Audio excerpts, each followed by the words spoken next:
Bonjour, j'espère que vous allez bien. Nous continuons notre série de 90 commandes pour comprendre les bases les systèmes d'exploitation.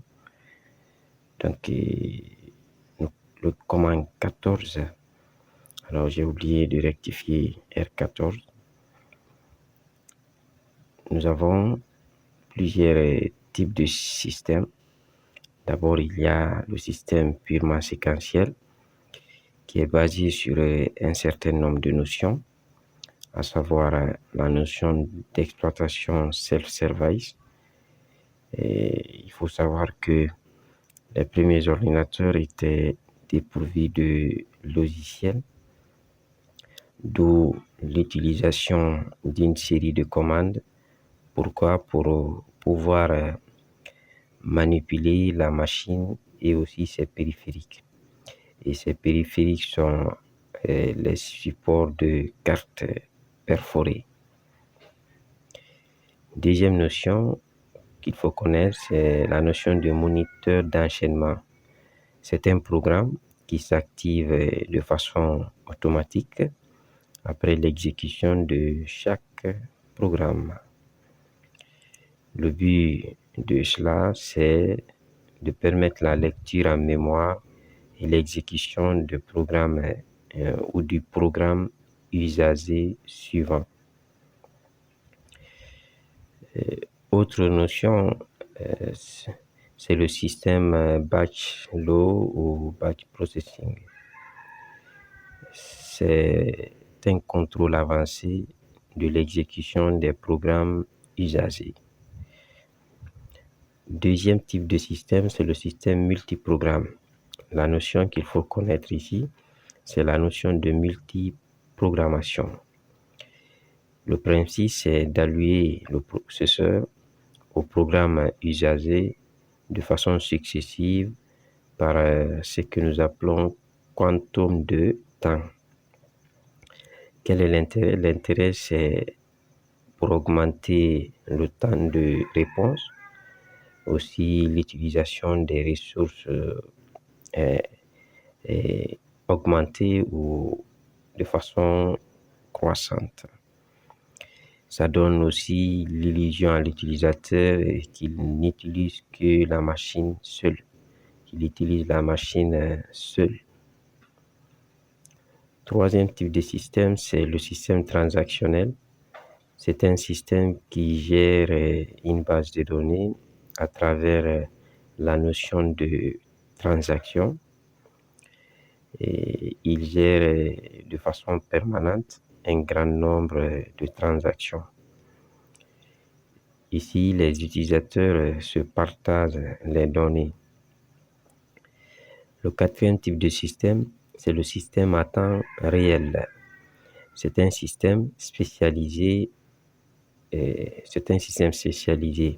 Il est dédié aux applications spécifiques.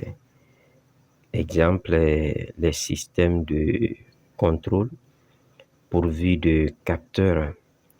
Ces systèmes captent l'information et fournissent à un ordinateur qui analyse et effectue le contrôle et ensuite affiche le résultat. Cinquième type de système, le système distribué ou les systèmes distribués. Ici, le principe, c'est d'utiliser plusieurs ordinateurs qui sont pourvus chacun d'un système d'exploitation. Et ces ordinateurs sont reliés entre eux à travers des canaux de communication.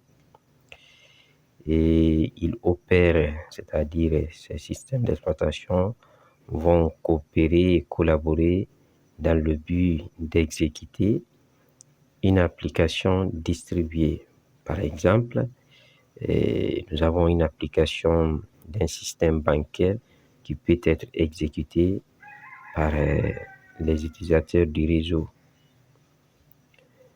Sixième type de système, nous avons les systèmes réseau. Ici, le principe, c'est de rendre accessible pour des utilisateurs des services communs très coûteux pourrait être individuel. En effet, si dans une entreprise, chaque utilisateur doit avoir sa propre imprimante, et imaginez s'il y a 50 employés, ça veut dire 50 imprimantes. Imaginez ce que ça va faire. C'est pourquoi le système réseau permet de réduire cela. D'ailleurs, vous voyez, il y a des exemples. Dans une entreprise, on a beaucoup besoin de stockage, donc des téraoctets de stockage. Nous avons aussi des besoins élevés d'imprimantes, plusieurs besoins aussi de processeurs très puissants. Donc, s'il faut acheter ça pour chaque employé, ça va être très coûteux pour l'entreprise. Donc, d'où l'importance de mettre en place un système réseau qui va donc minimiser ses coûts. Septième type de système, ce sont les systèmes parallèles ou le système fortement couplé. Le principe ici, c'est de disposer plusieurs processeurs qui sont en communication étroite et qui partagent des ressources de l'ordinateur.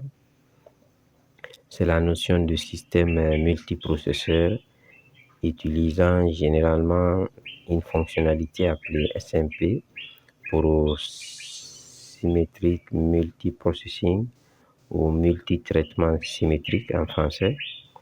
Le but ici, c'est d'exécuter une copie du système d'exploitation par chaque processeur. Et ensuite, ces copies du système d'exploitation peuvent communiquer si le besoin est. Le huitième type de système, c'est le système spécialisé pour les terminaux. Et donc, ce sont des systèmes destinés aux terminaux. Entendez ici les terminaux comme les téléphones, les tablettes, etc. Donc, ce système contient des fonctionnalités d'accès à un réseau mobile. Exemple, nous avons comme terminaux les smartphones, les tablettes, etc. Et le neuvième type de système, c'est le système des ordinateurs personnels. Donc, c'est un système mono-utilisateur. Il résulte de la baisse du coût du matériel. Donc, vu que le matériel, le coût a baissé, donc on a pu créer un système ici pour les ordinateurs personnels. L'objectif surtout, c'est la commodité avec l'utilisateur et la rapidité de réaction et enfin la convivialité de l'interactivité.